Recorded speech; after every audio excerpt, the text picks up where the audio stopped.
Aleluia. Graças a Deus, irmãos. Amém? Amém? Amém. Esse povo feliz. É uma honra, né? Estamos aqui mais uma vez. Agradeço a Deus a oportunidade. Tentarei ser bem breve, porque o pastor Zé falou que eu tenho só 2h30, né, pastor, para ministrar. Aí sim, é. Glória a Deus. Os irmãos estão preparados para aguentar esse pastor aqui falando 2h30? Amém. Amém. Brincadeiras à parte, né? Mas é uma alegria estar aqui com os irmãos.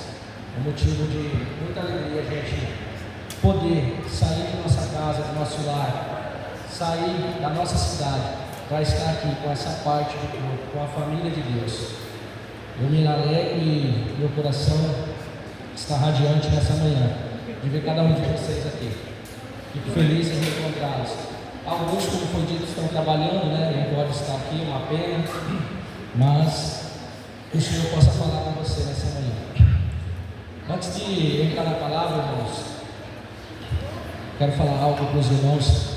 Até chegar aqui na cidade, eu comentei com o pastor Zezinho, eu estava com 4 ministrações preparadas, porque eu vou preparando, vou deixando essa para tal ocasião, essa para isso, e vou conversando com o Senhor, e vou preparando, vou deixando anotados versículos. E há algum tempo já o pastor tinha me passado que eu iria ministrar nessa manhã aqui. Eu falei, não vai ser beleza, tem tempo para preparar, né? Vai ser fácil, tem bastantes dias, e vai daqui, vai dali.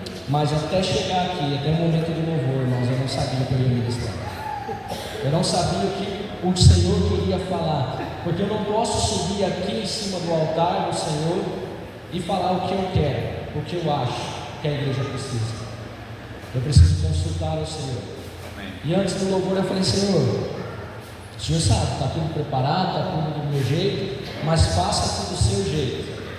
O que o Senhor quer falar nessa manhã? O que o Senhor quer para este povo nessa manhã? Qual é, como diz o pastor, o manjar que o Senhor quer servir nessa manhã? Então a gente tem que ter sempre essa preocupação, irmãos. Amém? E aí eu falei, no louvor o Senhor vai falar comigo, no louvor o Senhor vai testificar. E aí o pastor Zezinho já entrou rasgando, né, no coração, falando de orgulho, de soberba, falando de que nós temos que ser humildes. Aí o Espírito Santo falou, viu? A primeira palavra que eu tive aí, a primeira palavra que você preparou é essa que você vai ministrar. Eu quero que os irmãos já deixem a Bíblia de vocês aberta. Vou contar um breve testemunho rapidamente. 2 Reis, lá no livro de 2 Reis,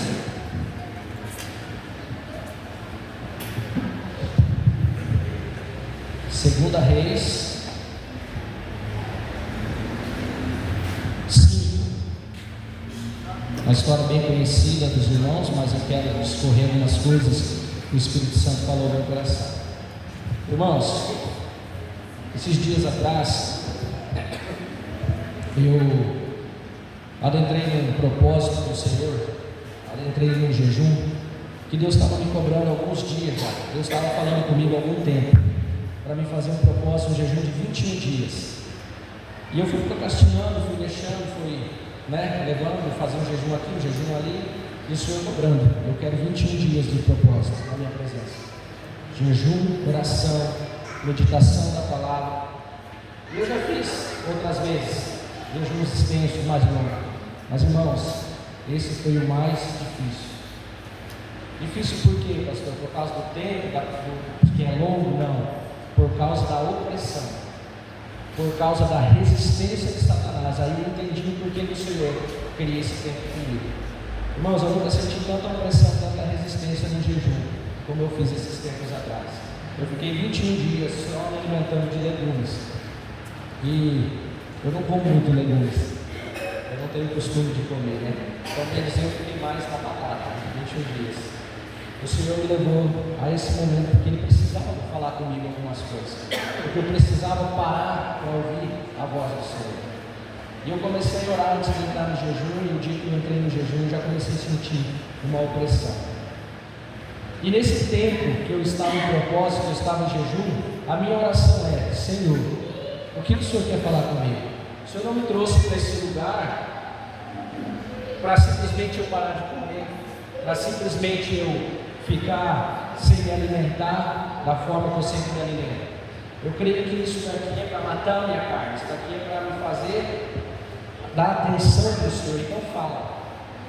No primeiro dia nada, no segundo dia nada, em oração, terceiro.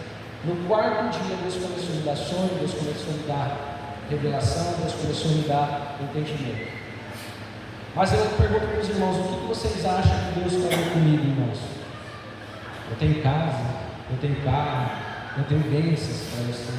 Porque muitos irmãos fazem jejum buscando coisas materiais. O jejum ele não foi feito para buscar nada, irmãos, material.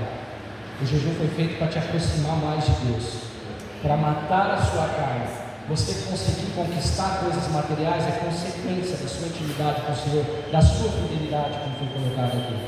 Mas ele não foi feito para que você faça uma barganha, porque o nosso Deus não é um Deus de barganha. Nosso Deus é um Deus de propósito, é um Deus de direção. Então Deus me chamou nesse propósito para me alinhar novamente com algumas coisas com Ele, para me realinhar. E a primeira coisa que Deus falou com o meu coração sobre o orgulho: tomar cuidado com o orgulho, tomar cuidado com a soberba. A primeira coisa que Deus falou: reconhecer Ele em tudo, reconhecer que sem Ele não nós somos nada, reconhecer que se eu faço algo hoje, se eu estou aqui em cima, se eu prego, se eu ministro, se eu expulso demônios, se eu tenho meu ministério, se eu faço alguma coisa, não é por mim mesmo, é pelo Senhor, porque Ele permitiu, Ele me escolheu, antes mesmo da minha existência, antes mesmo de eu estar no ventre da minha mãe, Ele já tinha me escolhido. Esse daqui vai ser o Alexandre, ele vai ser pastor, ele vai fazer isso, ele vai fazer aquilo, eu vou dar para ele o ministério dele. Então a primeira coisa que o Espírito Santo falou comigo. E por que, irmãos, que muitas vezes a gente precisa adentrar a um jejum? Porque nós precisamos mortificar a nossa carne, os nossos desejos, dar mais atenção. Às vezes no dia a dia, na sua correria, nos seus afazeres, como o pastor falou aqui, você está tão atribulado, você não consegue parar para ouvir Deus. Você não consegue tirar tempo de qualidade com o Senhor. Por isso que de tempos em tempos Deus nos chama para esse compromisso. Quando você jejuar, quando você propor um propósito com o Senhor, entenda que Ele está te chamando para um relacionamento face a face. Porque talvez no meio da sua correria, no meio do seu trabalho, no meio da sua vida circular, você não consegue parar para ouvir o Senhor. É tão difícil, irmãos, porque às vezes você tem pouco tempo livre. Às vezes você sai de manhã, acorda, levanta, já vai para o seu trabalho, faz seus afazeres, descansa o dia inteiro. Aí chega a noite e você fala: não, agora eu vou tirar esse momento do Senhor, agora eu vou lá no quarto, vou orar. Aí você senta no sofá, janta, aí de repente você fala: mas eu vou assistir esse episódio dessa série, só vou assistir esse jornal, só vou entender o que está acontecendo, só vou estudar o cenário político, só vou fazer alguma coisa aqui e depois eu vou orar. Aí você já fica cansado demais, já bateu o sono, você fala: amanhã eu tiro esse tempo, amanhã eu oro, amanhã eu leio a Bíblia, amanhã eu medito. Por isso que de tempos em tempos Deus me chama para um propósito. E Deus me chamou para esse propósito. Não que eu não estava orando, não que eu não estava buscando. Eu achava que eu estava orando o necessário, o suficiente. Eu achava que eu estava buscando o necessário, o suficiente. Mas aí quando eu comecei a fazer esse jejum, Deus começou a falar. Depois que Deus falou do orgulho, Deus começou a falar do compromisso. Deus começou a falar do tempo. Deus começou a falar de se dedicar a Ele ao máximo. Deus começou a falar de você entrar na presença dEle, como o pastor falou aqui na oração, buscar, se lançar nos pés dEle todos os dias. E aí eu fui compreendendo, eu falei: ah, tá, entendi, Deus me chamou para esse tempo só para me bater, só para puxar minha orelha. E foi tão bom, irmãos, porque você sente assim um prazer de ser. Eu sinto prazer de ser repreendido pelo meu Pai, de ser exortado pelo meu Pai. Muitas vezes a gente acha que sabe tanta coisa, que conhece tudo, conhece todas as coisas, mas muitas vezes a gente não conhece. E Deus está tratando nesse dia do nosso orgulho, está tratando nesse dia da nossa soberba. Como foi colocado aqui, tem muitos homens, tem muitas mulheres de Deus que chegaram num nível espiritual tão elevado que hoje não conseguem reconhecer mais Deus nesse nível. não consegue mais exaltar o Senhor. Entrou o eu no coração, entrou a soberba, entrou o orgulho. Como o pastor falou aqui, muitos acham que amam Deus mais que o outro. Muitos acham que são melhores, que conhecem mais a palavra, que estudam mais, praticam mais que os outros, que têm mais entendimento. Irmão, isso é orgulho. Eu tenho ensinado para os irmãos lá na igreja e para a liderança que anda mais próxima. A palavra do Senhor em Provérbios fala que o orgulho precede a queda do homem. E eu tenho falado, irmão, vocês têm visto tantos homens de Deus que eram bênçãos, eram pessoas grandes que foram em lugares onde ninguém chegou. Tenho visto. Você tem visto a queda desses homens nesses dias? Tenho visto. Por que será que eles têm caído? Por causa do orgulho. Por causa da soberba, por não colocar Deus no devido lugar, que é acima de tudo, colocar o próprio eu, colocar o próprio si na conversa, não é mais Deus. Irmãos, nós somos canal, eu e você somos canal de bênção nessa terra, nós somos instrumento na mão do Senhor. Sem Deus, sem a revelação do Espírito Santo, eu não consigo fazer o que eu faço hoje, ministrar, pregar. Irmãos, sem a ajuda do Senhor, sem a misericórdia do Senhor, quem nós somos? Esses dias que eu estava de jejum, eu comecei a lembrar algumas situações, algumas coisas, alguns lugares que Deus me levou, até mesmo algumas batalhas espirituais. E aí o Senhor falou, lembra nesse dia? Foi você ou fui eu que fez? Deus me levou a uma reflexão muito profunda, irmãos, porque com o decorrer do tempo a gente vai tirando Deus da jogada, a gente vai tirando Deus do cenário. Eu preguei e tantas almas se converteram, eu falei, eu fiz, eu expulsei aquele demônio, eu, e Deus fica fora da equação, Deus fica fora da jogada. O poder que atua na igreja, o poder que atua em mim, que atua em você, é o poder de Deus. Por isso que eu falo, a Bíblia fala, nós somos canal, nós somos vaso, mas quem derrama sobre nós é o Senhor. Quem derrama o poder em mim é o Senhor. Quem me dá autoridade para fazer qualquer coisa nessa terra é o próprio Senhor.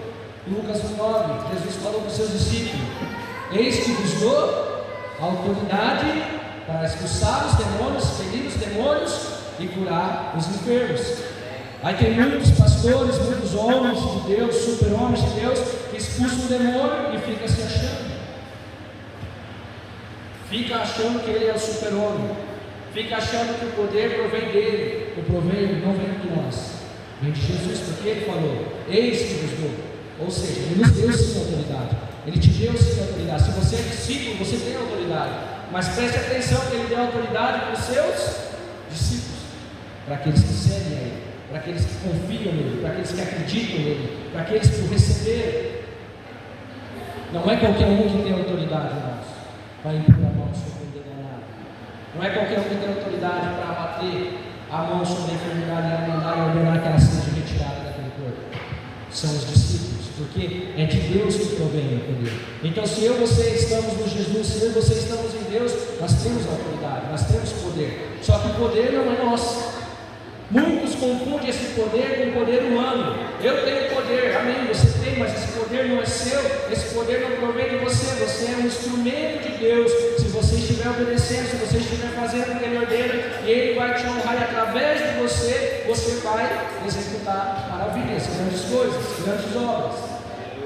Só que nós temos que tomar cuidado com uma palavrinha que tem derrubado muitas pessoas: orgulho.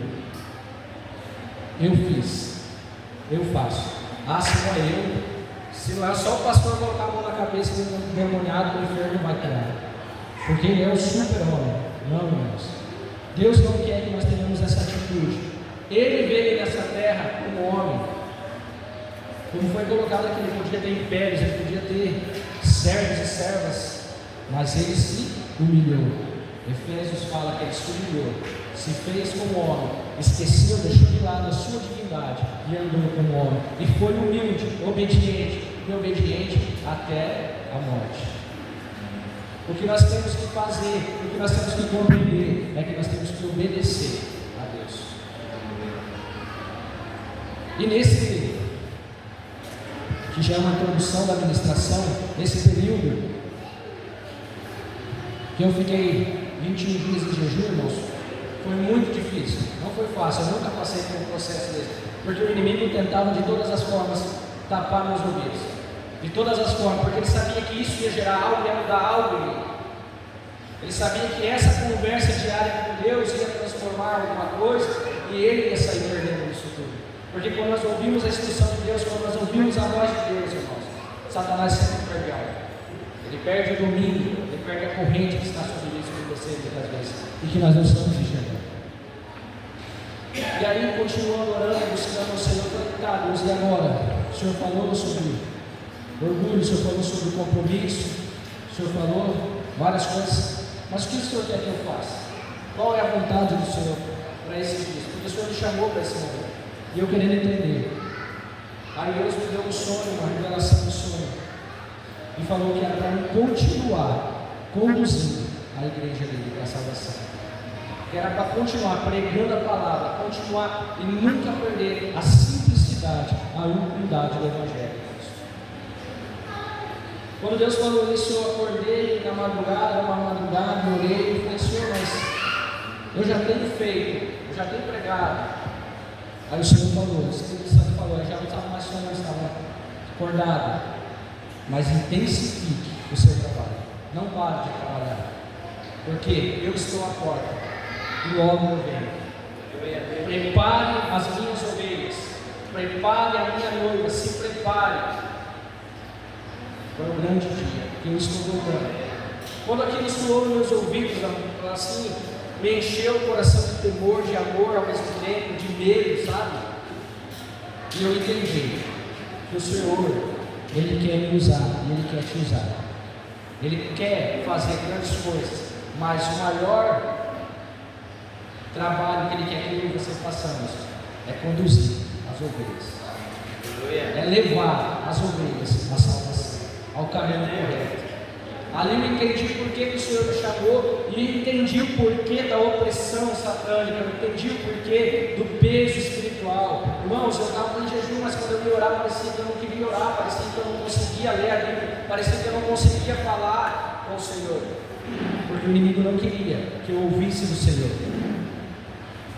E aí, depois de muita luta, passou-se os 21 dias e eu consegui entender que nós precisamos, como pastor, como irmãos, como diáconos, evangelistas, trabalhar arduamente nesses dias, mais do que nós já temos trabalhado, porque o final dos tempos está chegando, irmãos. A palavra do Senhor está se cumprindo, o Senhor está prestes à porta para voltar. E já pensou se o Senhor volta hoje? Se Jesus voltasse hoje, quantos irmãos não iriam se perder? Quantos conhecidos nossos não vão se perder? Eu conheço muitos irmãos que são desviados, muitos irmãos que estão longe da casa do lado. Já pensou se Jesus voltasse hoje? Quantos conhecidos seus não ficariam para trás? Já pensou se Jesus voltasse hoje? Será que eu iria para o céu? Você já fez essa análise? Você já fez essa reflexão? Talvez o orgulho está te cegando, você está achando que você está tão bom, que você está tão acima, que você está tão melhor que os outros, que você está tão santo, e o orgulho está te cegando.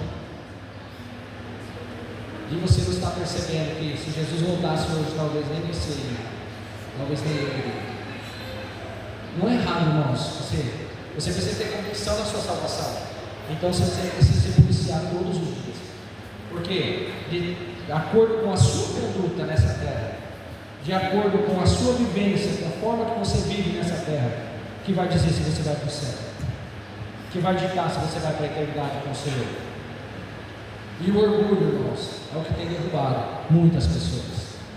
Talvez você está falando, poxa, eu pensei que o pastor ia trazer uma palavra de vitória, uma palavra de conquista, mas isso daqui é uma palavra de vitória, irmãos, isso daqui é uma palavra de conquista, para você herdar a sua salvação, para você herdar o que é mais importante para você, que é a sua morada eterna. Não deixe que o orgulho te derrube, não deixe que o orgulho faça você cair. Amém? Aqui esse texto fala de Naamã. Os irmãos conhecem a história.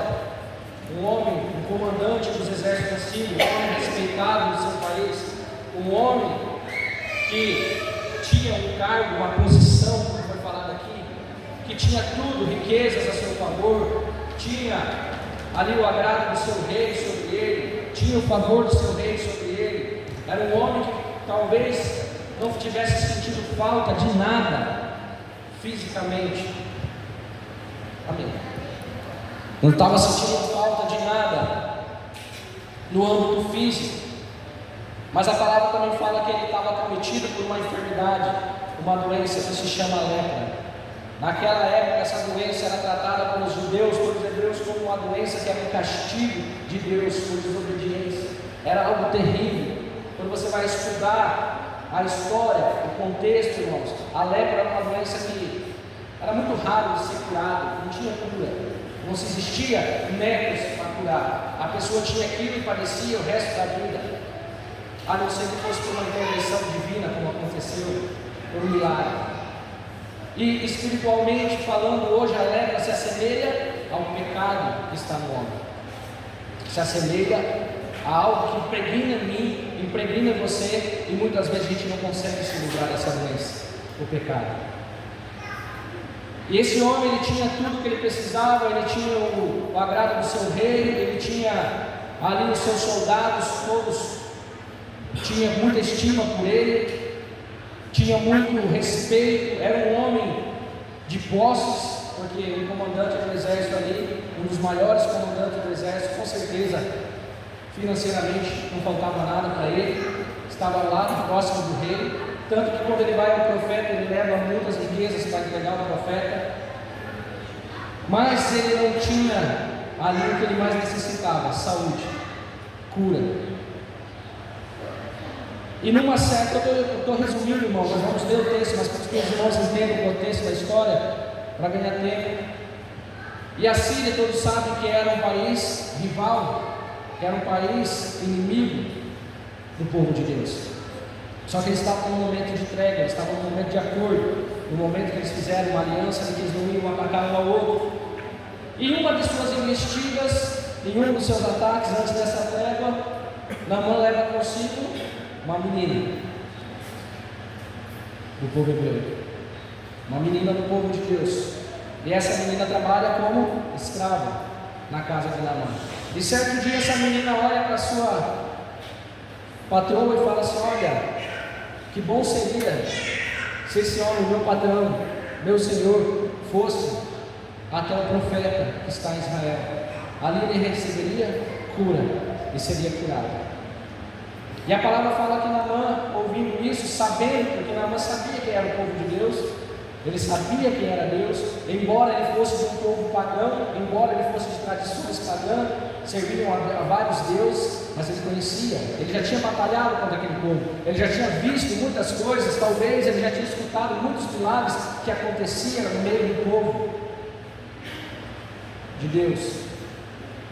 Só que lembrando que Naamã era um homem de posição, era um homem que tinha no seu país o respeito, que o próprio rei estimava muito ele, ou seja, ele tinha esse conceito, que ele era um homem importante. E olha só o que Deus vai fazer com Naamã. Abram lá na sua Bíblia, todos que acharem. Vamos ler de 1 até o 19 para melhor compreensão, irmãos. Esperar os irmãos todos acharem, para acompanhar junto nas vossas Bíblias.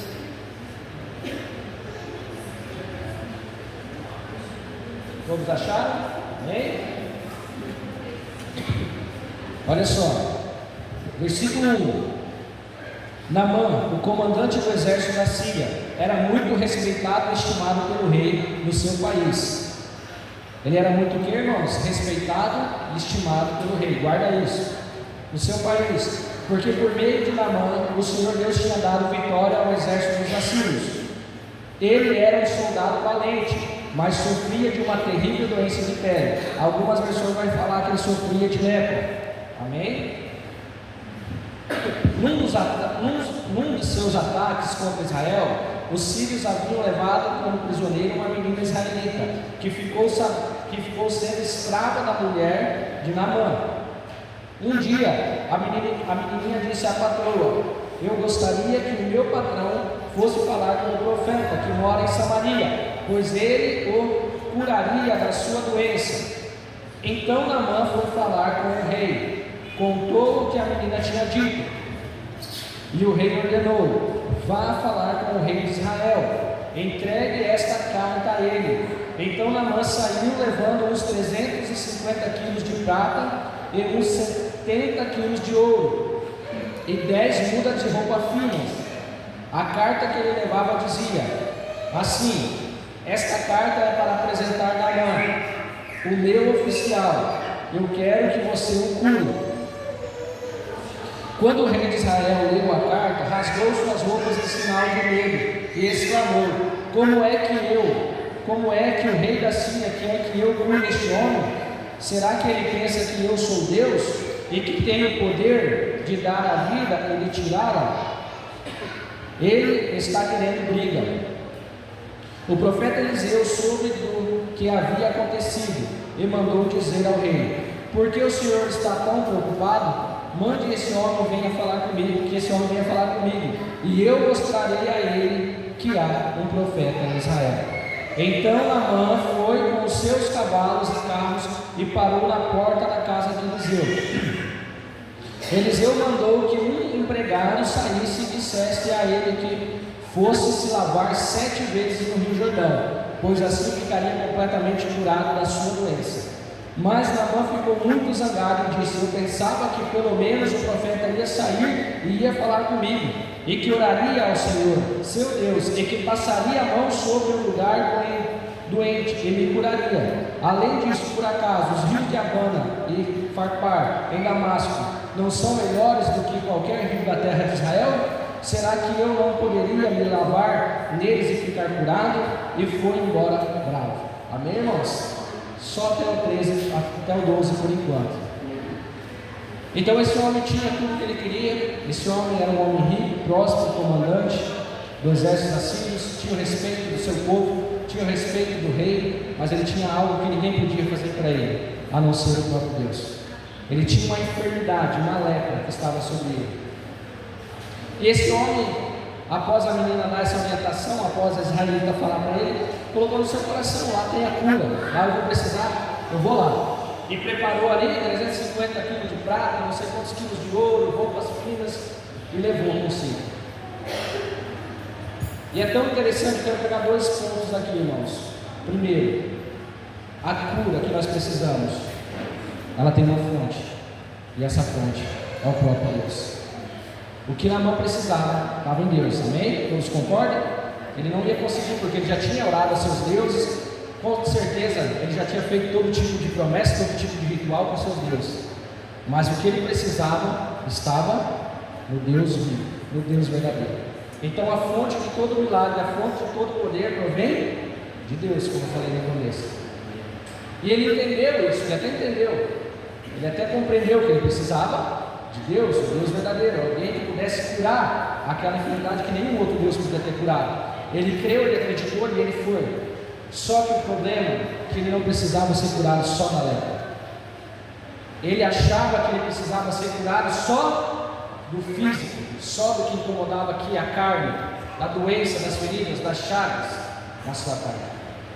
E quando ele foi até o profeta, Deus tratou de algo que precisava ser curado mais importante naquele homem, mais urgente do que aquela lepra. O que vocês acham que Deus tratou? Pode falar, irmãos, o que vocês acham? Orgulho. Ele chegou diante do homem de Deus e achou que pela posição que ele tinha, achou pelos privilégios que ele tinha, achou porque ele era um homem que tinha muito poder, um homem muito respeitado na sua terra, ele ia chegar e o profeta ia bajular ele. O profeta ia sair lá fora: olha, comandante, que bom que você veio atrás de Deus, senta aqui, vamos comer um café, comer alguma coisa, eu vou orar por você, vou impor. Ele esperava essa recepção do profeta.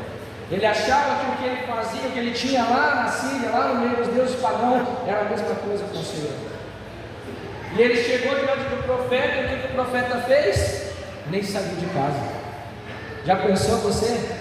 Se fosse nos dias de hoje, vou lá para o pastor Zezinho orar. O pastor às vezes manda um servo dele, vai lá meu filho, vai lá, fala com ele lá. Meu Deus, estava feita a bronca, né? A confusão. E o profeta falou, não, vai lá, Geazi. Geazi era o servo do profeta. Fala para ele que ele vai mergulhar 7 vezes lá no Rio Jordão, que ele vai ser sarado. Irmãos, aquilo ali mexeu com o orgulho daquele homem. A palavra não externa dessa forma, mas nós estamos fraseando, nós aqui entendendo o texto, fazendo uma análise do texto. Você já pensou na hora e falou, eu sou um comandante, eu tenho vários homens ao meu poder, o meu rei me estima, eu vim com uma carta do meu rei, e esse cara não sai lá de dentro para me atender, esse cara não tem respeito comigo. Olha só, orgulho, achava que ele teria que ser tratado dessa forma. Então, o primeiro ponto, a fonte vem de Deus, e é Deus que sabe. E o segundo passo, irmãos, as coisas não acontecem do jeito que eu quero. A cura que eu e você precisamos, não é eu e você que vamos ditar como nós vamos ser curados. Não sou eu, não é você que tem que falar para Deus como que tem que ser feito. É eu e você que precisamos de Deus. Então eu e você temos que entrar na presença do Senhor e deixar que Ele faça da forma dele. O problema é que nós queremos mandar no milagre muitas vezes. O problema é que nós oramos, Senhor, faça desse jeito, faça dessa forma, faça desse jeito, faça daquele jeito, e não queremos obedecer ao Senhor. E quando Naamã chegou, o profeta já entendeu. Ele precisa ser curado de algo mais importante que a lepra. Deus primeiro curou o interior desse homem. Naamã foi curado, não foi primeiro da lepra, irmãos. Se você for ver e analisar o texto, ele foi curado primeiro do seu orgulho, da sua soberba. Porque ele teve que reconhecer, ele teve que se quebrantar, ele teve que aceitar a instrução de Deus, ele teve que entender que o milagre ia acontecer na vida dele sim, mas não ia acontecer da forma que ele queria. Não ia acontecer do jeito que ele queria. Ele achou que o profeta ia sair, o profeta ia clamar ao Deus Altíssimo, ia impor a mão sobre ele e ele ficaria curado. Mas Deus falou para o profeta, fala para ele o quê? Mergulhar 7 vezes. O que Deus estava tratando primeiro aqui? O orgulho. Antes de você ser curado no físico, você precisa ser curado interiormente. Antes de Deus manifestar um milagre na sua vida, irmão, entenda algo, Ele vai te curar a sua soberba, o seu orgulho, o seu erro. Ele vai te curar o seu interior. Se você tem rancor, se você tem raiva de alguém, se você tem tristeza de alguém, se você tem alguma coisa que está te oprimindo por dentro, Ele vai começar a tratar aí. Antes de você receber no físico, você vai receber no espiritual. Antes de você receber no físico, você vai receber dentro de você. E ele achou que ele precisava receber a cura na sua carne, mas ele precisava muito mais da cura interior, porque ele era um homem orgulhoso. E quantas vezes eu e você somos orgulhosos na frente do Senhor? Esse texto é uma reflexão, irmãos. Quantas vezes você ora e quer que as coisas aconteçam do seu jeito? Isso é orgulho, irmão. Quantas vezes Deus manda você fazer algo e você não quer fazer porque você julga melhor a forma que você pensa que é melhor? Quantas vezes Deus te deu uma direção e você saiu fora da direção porque você fala, não, isso vai demorar demais, não, eu vou ter que ir nesse rio mergulhar 7 vezes.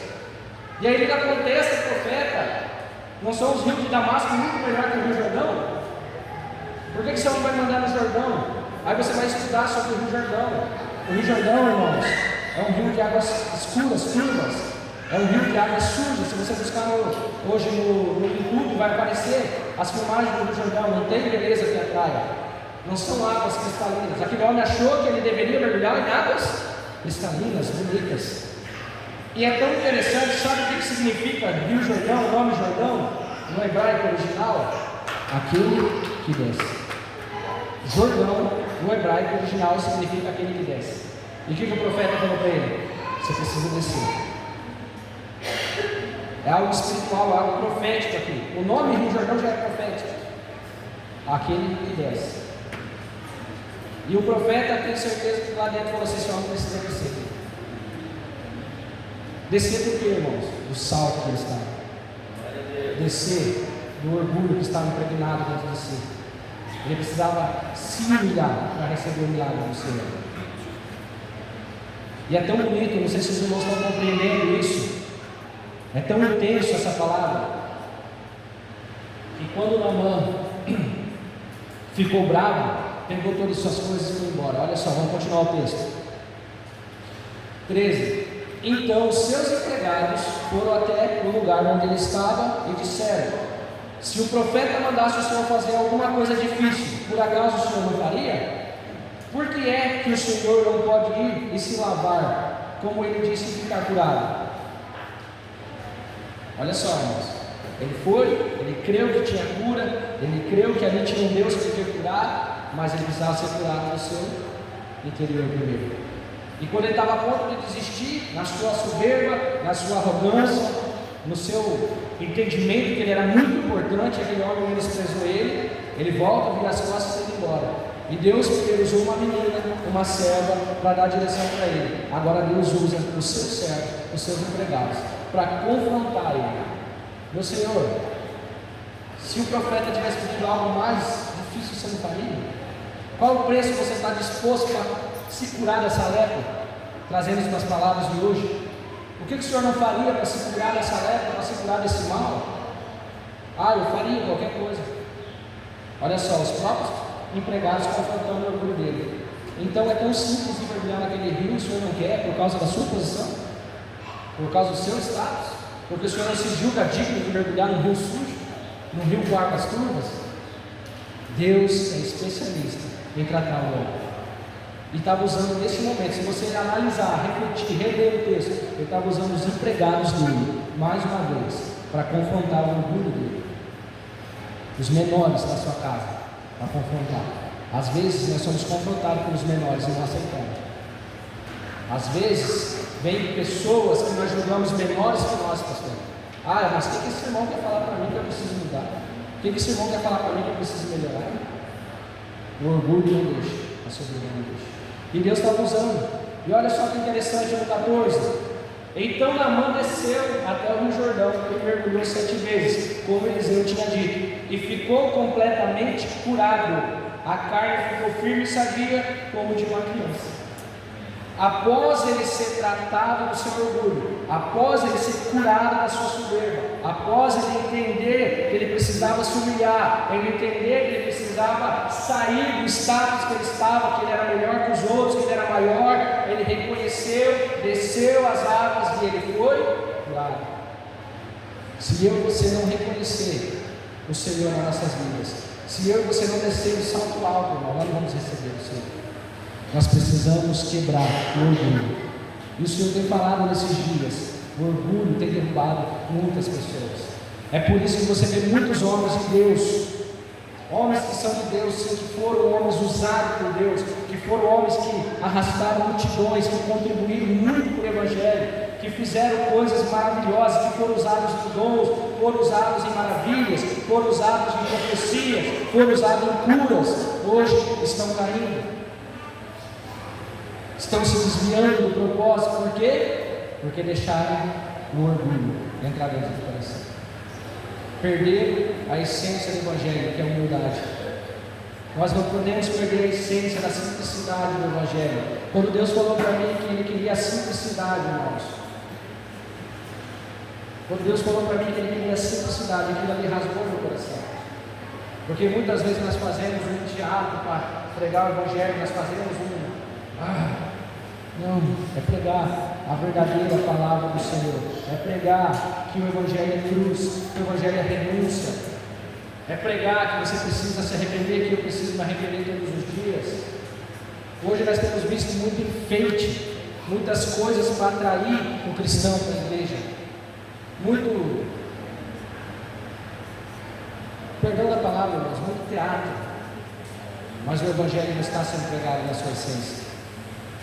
O que Deus quer de nós não é comoção, não é emoção.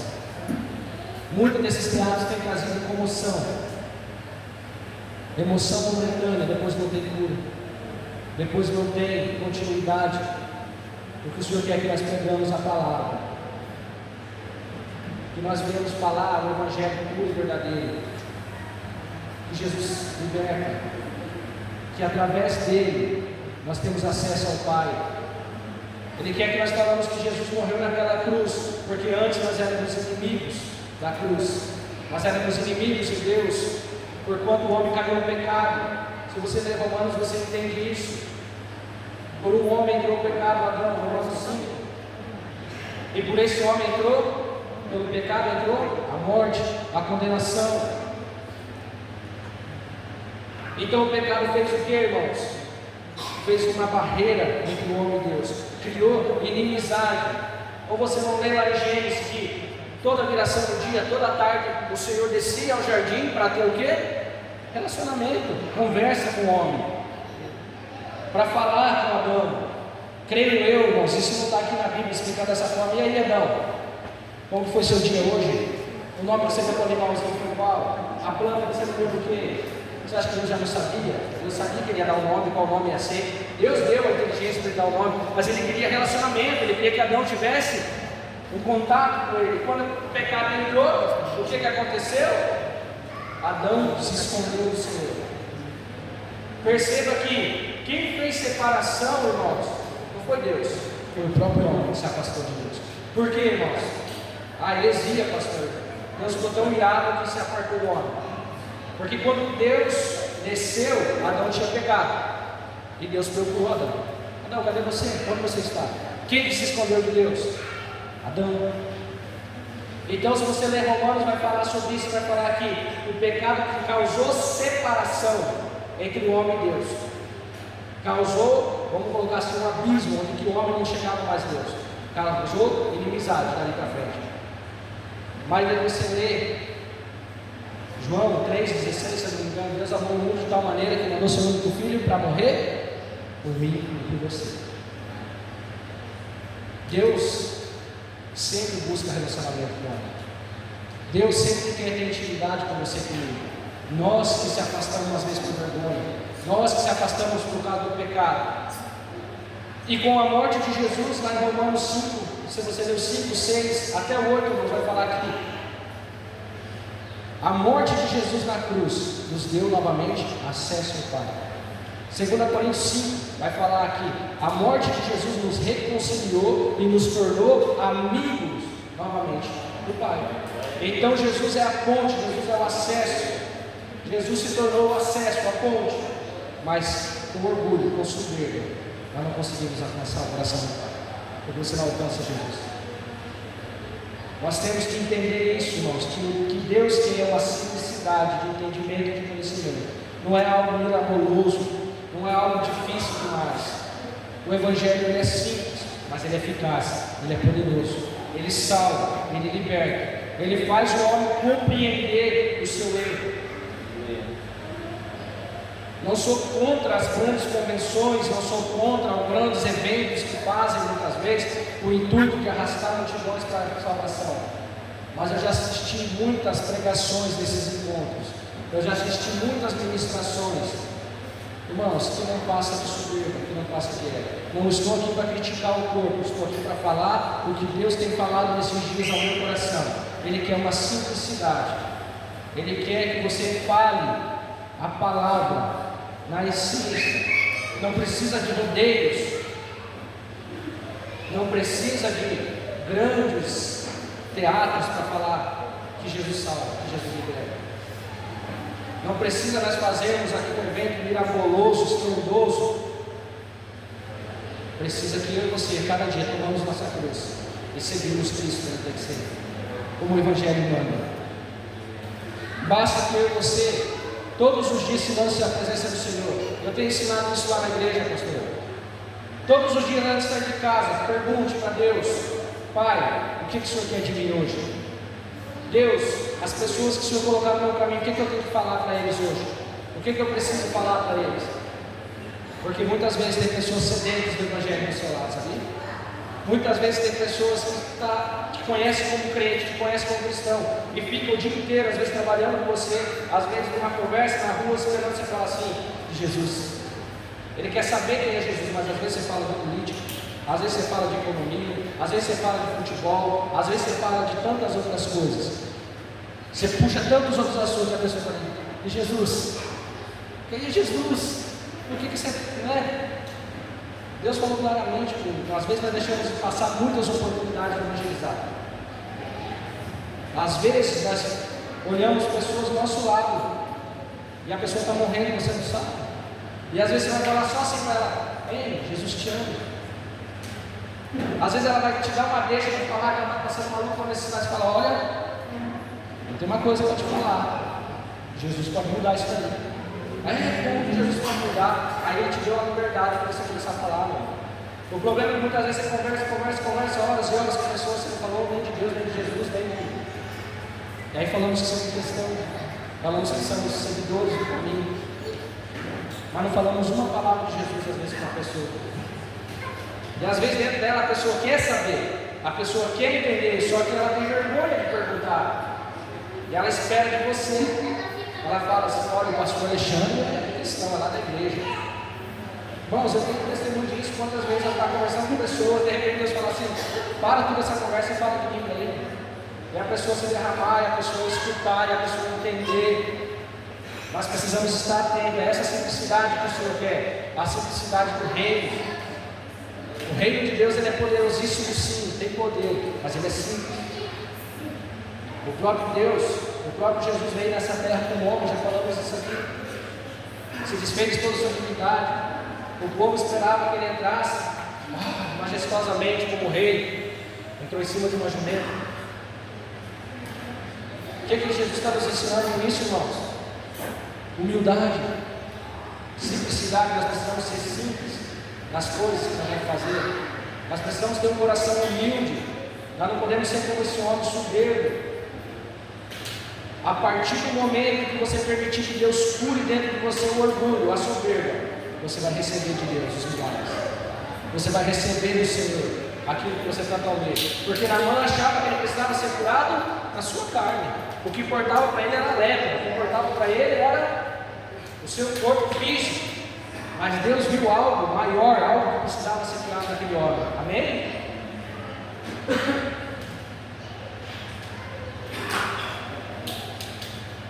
Vamos continuar, irmãos, no 15, para entender o que aconteceu depois. Depois ele voltou com todos os seus homens até o lugar onde Eliseu estava e disse: agora sei que no mundo inteiro não existe nenhum Deus, a não ser o Deus de Israel. Aceite um presente em meu favor. Aceite um presente meu, por favor. Eliseu respondeu: juro pelo Senhor, o Deus vivo, a quem sirvo, que não aceitarei nenhum presente. Naamã insistiu com ele para que aceitasse, mas ele não quis. Aí Naamã disse: já que o Senhor não quer aceitar o meu presente, então deixe que eu leve para casa 2 mulas carregadas de terra, pois que agora em diante eu não vou oferecer sacrifícios e ofertas que são completamente queimadas a nenhum Deus, a não ser Deus, o Senhor. Mas gostaria que ele me perdoasse numa coisa, que é a seguinte: quando eu tiver de acompanhar o rei ao templo de Rimon, o Deus da Síria, para lhe adorar, eu vou ter de adorá-lo também. Que o Senhor Deus me perdoe por isso. Olha só o que Eliseu responde. Eliseu disse: adeus, boa viagem.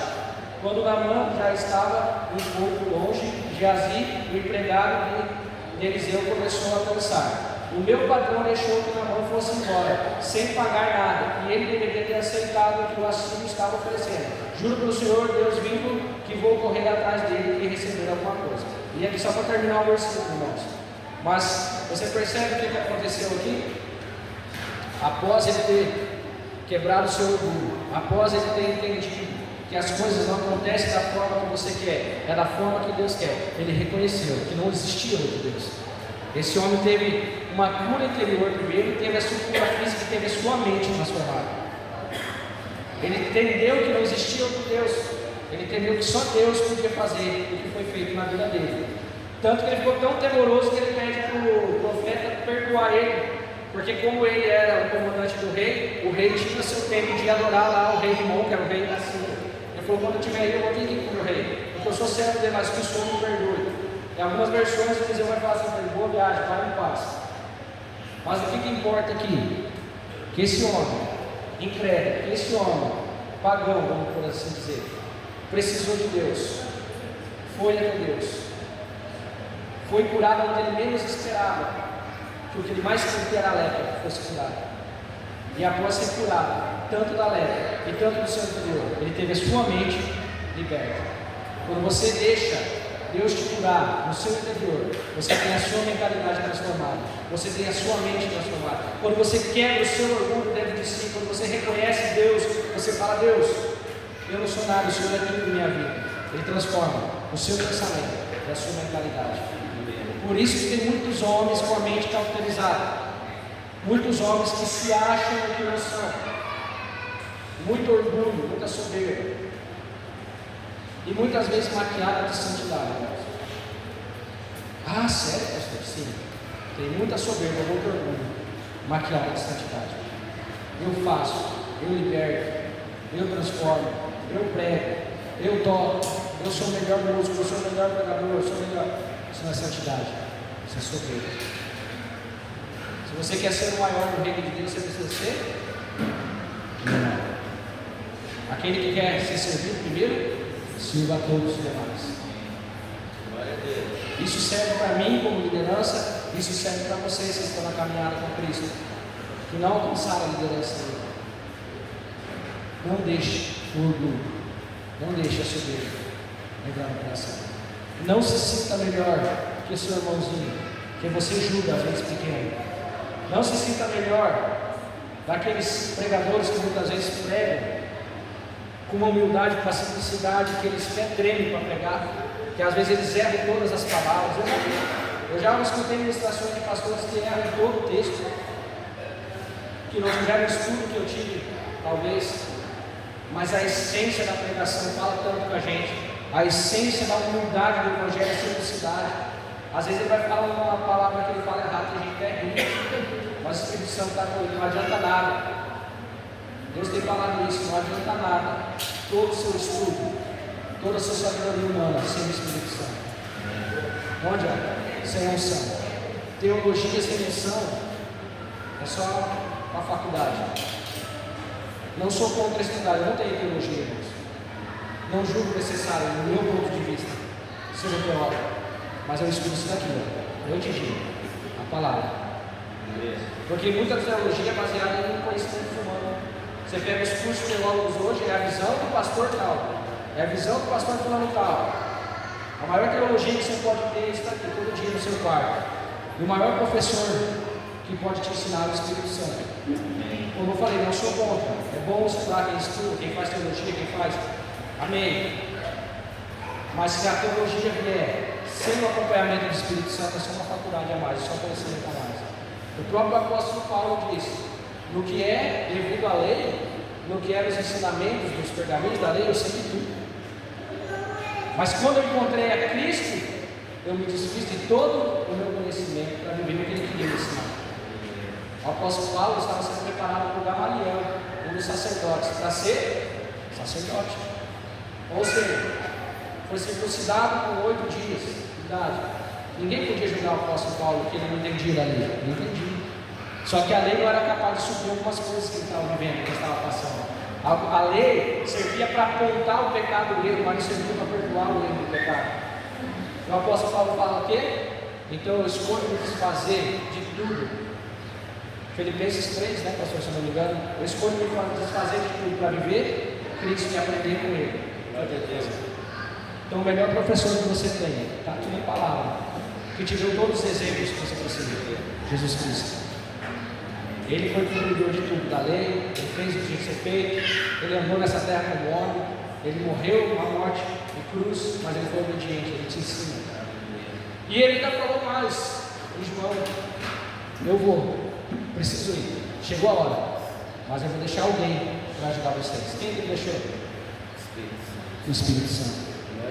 Esse Espírito, na verdade, vai nos testificar do que vocês devem fazer, vai ensinar e vai fazer vocês lembrarem das palavras que eu disse a vocês quando estava aqui. Então, o maior professor que você pode ter é Jesus, o Espírito Santo, como seu auxiliador, o Espírito Santo, como seu ajudador. Ele vai te ensinar, ele vai te trazer, ele vai falar o que você precisa, ele vai mostrar o que você precisa. Amém? Então, não deixe, irmãos, o orgulho entrar no seu coração. Não é porque você toca bem, o pessoal do louvor, não é porque você canta bem, que você vai se achar melhor que alguém. O dom que você tem foi Deus que te deu. Não é porque você dança bem, Não é porque os irmãos que pregam bem, você olha e fala, nossa, esse irmão prega. É o Espírito Santo, é Deus, é renúncia todos os dias. Só que tem muita gente que coloca o eu e tira Deus da verdade. E aí essa pessoa está morrendo pouco a pouco. Aí essa pessoa está se deixando aí por um caminho perigoso.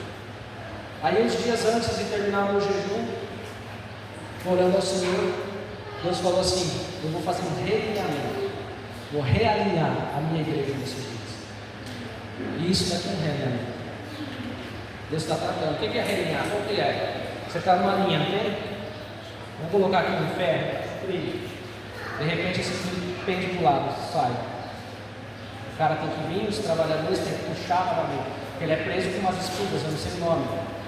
Solta, desalinhou. Aí o homem tem que vir e realinhar, para que a estrada continue reta, para que ele continue reto. É isso que o Senhor faz. Quando o homem começa a se desviar do alinhamento do Senhor, quando ele começa a sair dos trilhos, quando ele começa a colocar o eu à frente de Deus, ele começa a sair fora do propósito, aí Deus tem que puxar e realinhar. O alinhamento já está feito. Deus já deu a linha, Deus já deu a estrada, Deus já deu o rumo que nós temos que seguir, mas muitas vezes nós saímos fora desse rumo, aí Deus precisa nos puxar de novo, realinhar. Irmãos, e o realinhamento dói mais. Quando você sai fora, você precisa alinhar. Deus fala que dói porque eu tenho problema de coluna, e o dia que eu fui para alinhar minha coluna, que o médico foi puxar e fazer, eu falei, olha, sua coluna está desalinhada, eu guardo isso no meu coração hoje. Eu preciso puxar para alinhar, eu tenho que trazê-la para o lugar de novo. Irmãos, pensa na dor que foi. E aí, quando Deus traz as palavras pesadas, doídas, dói, mas Ele está te puxando, Ele está te alinhando, Ele está colocando você nos trilhos de novo, porque Ele te ama, porque Ele me ama, porque Ele não quer que a gente fique fora do propósito. O realinhamento de Jonas foi fácil. Jonas tinha uma linha, tinha um lugar para ele ir, tinha um projeto de Deus. Jonas não quis ir, Jonas saiu fora do propósito de Deus. Onde que ele foi parar? Dentro da barriga de um grande peixe. Viu a morte, ele mesmo fala, eu vi a morte face a face, mas o Senhor tem misericórdia. Foi realinhado. Então o realinhamento dói, irmãos.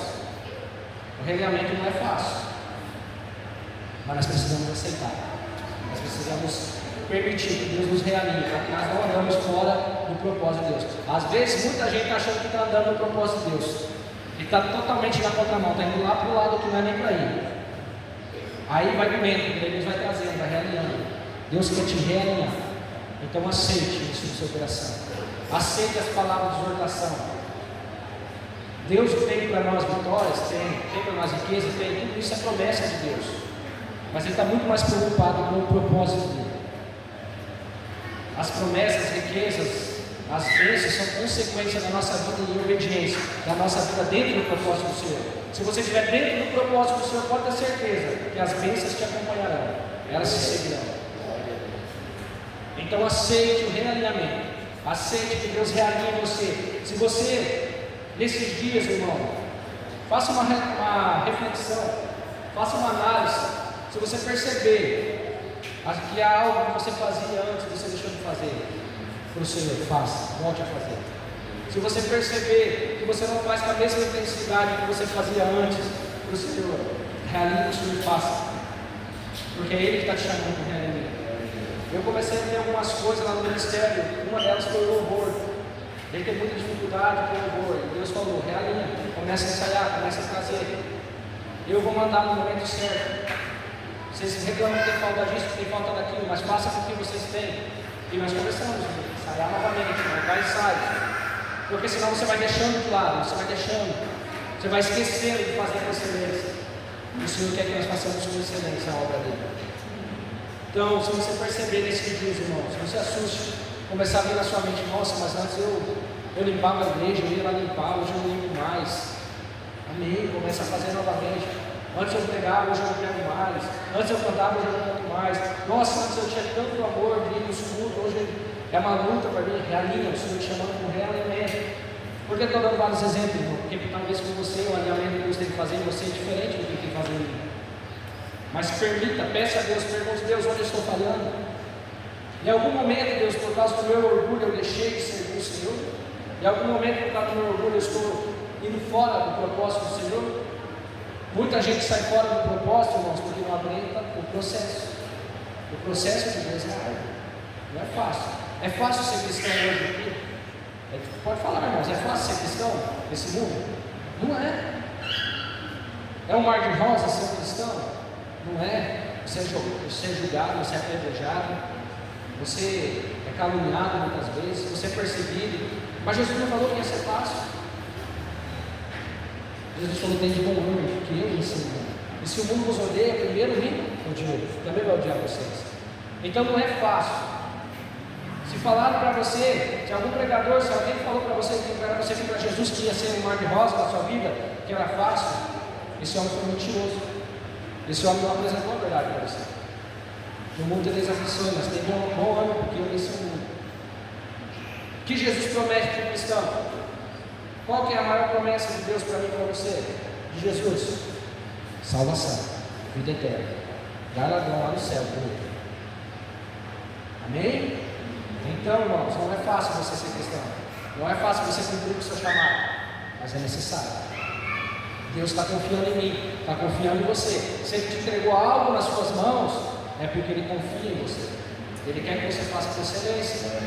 Agora, se eu, pastor Alexandre, falar que eu não quero mais pregar, que eu não quero mais fazer, Deus vai levantar outro e outro vai pregar. Só que eu não sou preço consequências.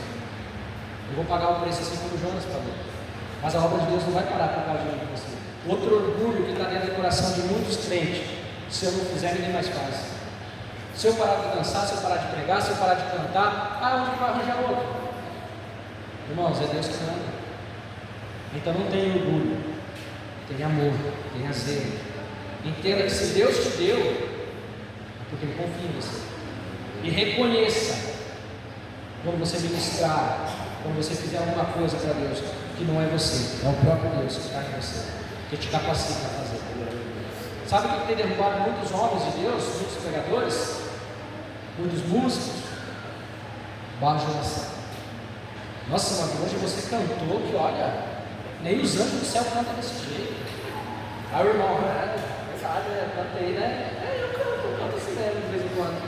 Eu muito.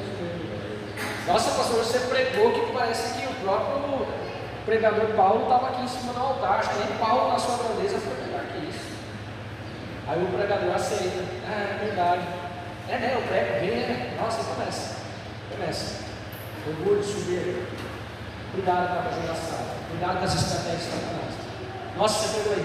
Glória a Deus. Glória a Deus, porque toda honra seja dada a Ele. Eu sou só instrumento da mão. Que bom que a palavra falou desse jeito que você deu. Nossa, nós falamos, glória a Deus, porque isso aqui é profético. Glória a Deus que a profecia te alcançou, que você conseguiu sentir. Nossa, irmão, você tocou tão bem, você cantou tão bem. Aleluia, glória a Deus. Eu quero fazer o melhor para Deus. Ser menino, não sou nada, não sou capaz.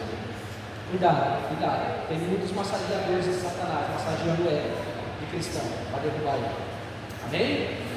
Essa é a palavra que o Senhor ministrou no meu coração.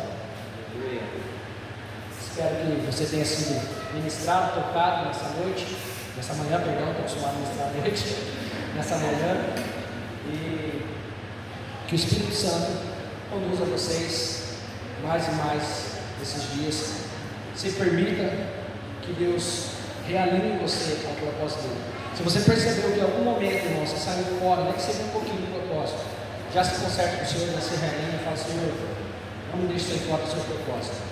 Não espere o trem ficar mais desgovernado para realinhar os trilhos. Chegue do Senhor e fala, seja sincero. Deus gosta de humildade, simplicidade com Ele. Amém? Amém? Obrigado, irmãos, pela oportunidade. Que Deus abençoe vocês. Mais uma vez agradeço a Deus e a todos os irmãos.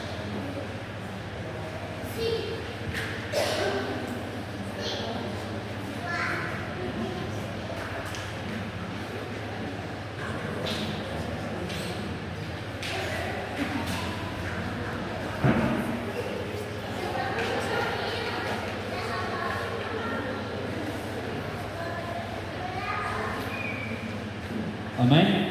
Glória a Deus. Aleluia. Eita Jesus. vai acordando esse povo que dorme, Senhor.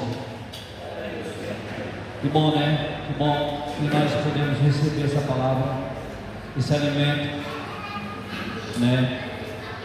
Esse ânimo, essa confirmação.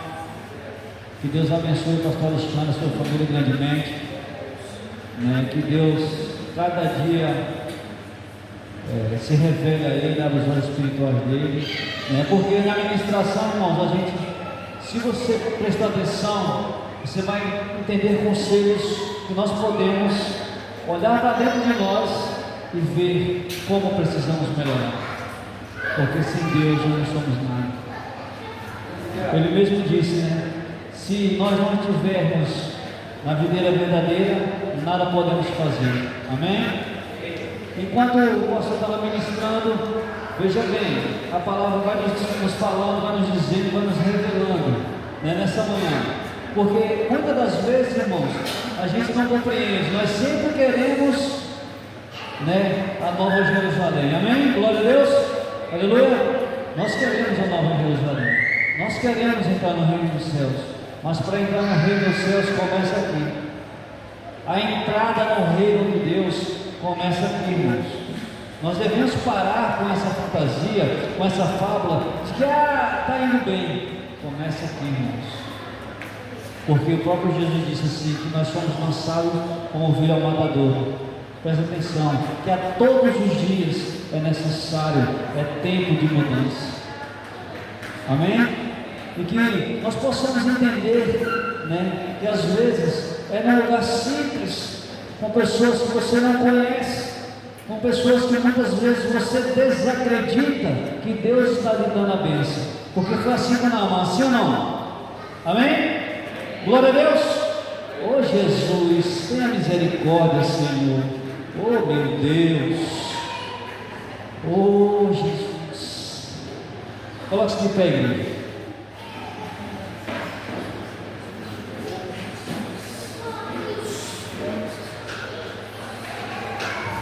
Aleluia. Oh Jesus. Vem aqui à frente, igreja. Pedir para os pastores. Pode vir à frente aqui, igreja. Pode vir à frente. Tenha medo não. Tenha medo não. Tenha fé. Tenha coragem. Tenha ânimo. Tenha alegria. Tenha satisfação. Porque você está na presença de Deus, você está na casa de Deus, você é o templo de Deus. Se alegre com isso. Oh Jesus, que nós possamos estender as nossas mãos. Oh Espírito Santo de Deus. Oh Jesus, Pai de Deus, nós te agradecemos, a Deus. Obrigado, Senhor Deus, por esta oportunidade que estivemos aqui nessa manhã, Pai, de aprender mais do Senhor, de conhecer mais da Tua vontade, ó Deus. Ó Espírito Santo de Deus, que o Senhor possa animar cada um que está aqui nessa manhã, Senhor, que eles possam ter a sua fé fortalecida, Pai, que eles possam compreender e entender, ó Deus amado, que o Senhor é a fonte da vida, que o Senhor é a fonte da alegria, que o Senhor é a fonte do renovo, que o Senhor, Pai amado, é a fonte das nossas vidas, ó Deus, porque nada podemos fazer sem a Tua presença, Pai. Ó Espírito Santo de Deus, que nessa manhã, Pai amado, com esse alimento que o Senhor nos deu, Pai, que possamos, ó Deus amado, nos fortalecer, ó Deus amado, e que nós possamos, ó Deus amado, ter fome e sede da Tua palavra, ó Deus, para que possamos assim, ó Deus amado, ser revelado pelo Senhor, Pai. Ó Espírito Santo de Deus, que os nossos irmãos, ó Deus amado, aprendam a ser homens e mulheres corajosos, ó Deus amado, homens e mulheres de fé, ó Deus, que se alegrem na Tua presença, na união do Espírito Santo, que se alegrem, Pai amado, nesse momento em que a Tua família, Pai amado, está reunida, ó Deus, porque, Pai amado, onde estiver 2 ou 3 ali reunidos em Teu nome, ali Tu estás, ó Pai, e nessa manhã a Tua presença foi forte e verdadeira neste lugar, ó Deus, Pai amado, que o Senhor, Pai amado, no teu infinito poder, Pai amado, vai repreendendo, ó Deus, todo espírito, Pai amado, que tem tirado a atenção dos nossos irmãos, ó Deus, que eles possam compreender, ó Pai, nessa manhã, Senhor, que o Senhor está à porta batendo a cada dia, a cada momento, ó Pai, que possamos permitir que o Espírito Santo, Pai amado, traga revelação em nossa mente, traga clareza em nossos olhos, ó Deus, porque, Pai amado, muitos irmãos, ó Deus, se encontram dormindo. Oh Jesus, oh Espírito Santo de Deus, sem a Tua presença nada podemos fazer, Senhor. Sem a Tua presença, Pai amado, nada podemos ser, ó Deus. Que possamos despertar, ó Deus amado, que possamos, ó Deus, permitir que o Senhor tenha acesso ao nosso coração, Pai. Que possamos permitir que a palavra, Senhor Deus, gere frutos, ó Deus amado, em nossas vidas, ó Deus, porque o tempo se aproxima, Deus. Ó Espírito Santo de Deus, nessa manhã, Pai amado, nós te agradecemos, ó Deus, por esta oportunidade, Senhor. Que os meus irmãos, ó Pai amado, que se encontram aqui nessa manhã, Senhor, que eles possam, Pai amado, ter se derramado na Tua presença, Pai, permitindo que a palavra, Senhor Deus, se revele, Pai amado, na mente e no coração, ó Deus, porque nós pregamos, nós ministramos, nós oramos, mas quem convence é o Senhor. Oh Espírito Santo de Deus, que nessa manhã, Pai amado, cada família aqui representada, Deus amado, possa sair daqui, ó Deus amado, mais fortalecido na fé, mais corajosos, ó Deus amado, para combater o combate, ó Deus, que o tempo que estamos vivendo, ó Deus amado, são tempos difíceis, complicados, ó Pai, que os meus irmãos, ó Deus amado, possam se fortalecer no Senhor, que essa armadura que foi dada nessa manhã, ó Deus, que eles possam se revestir, ó Pai, entendendo, Pai amado, que nós precisamos, ó Deus amado, voltar à essência do Evangelho, ó Deus, precisamos, ó Deus amado, voltar, ó Pai amado, aos princípios que o Senhor nos chamou, Pai. Oh Espírito Santo de Deus, é preciso, Pai, nos lembrar do primeiro amor, quando nós estávamos longe da Tua presença, Pai, e o Senhor nos chamou, nós nos alegramos, nós, Pai amado, nos sentimos, Pai amado, vivos naqueles momentos, ó Deus. É esse amor, Pai, que a igreja precisa desse tempo, ó Deus. Pai, é no Teu santo e poderoso nome, ó Pai, que nós oramos, ó Deus, sobre cada família que aqui se encontra, Pai. Senhor Deus, aonde houver incredulidade, ó Pai amado, que haja fé, Senhor. Aonde houver incerteza, Pai amado, que haja certeza, Pai. Aonde houver, Pai amado, pessoas dormindo, Deus amado, que elas acordem, Deus.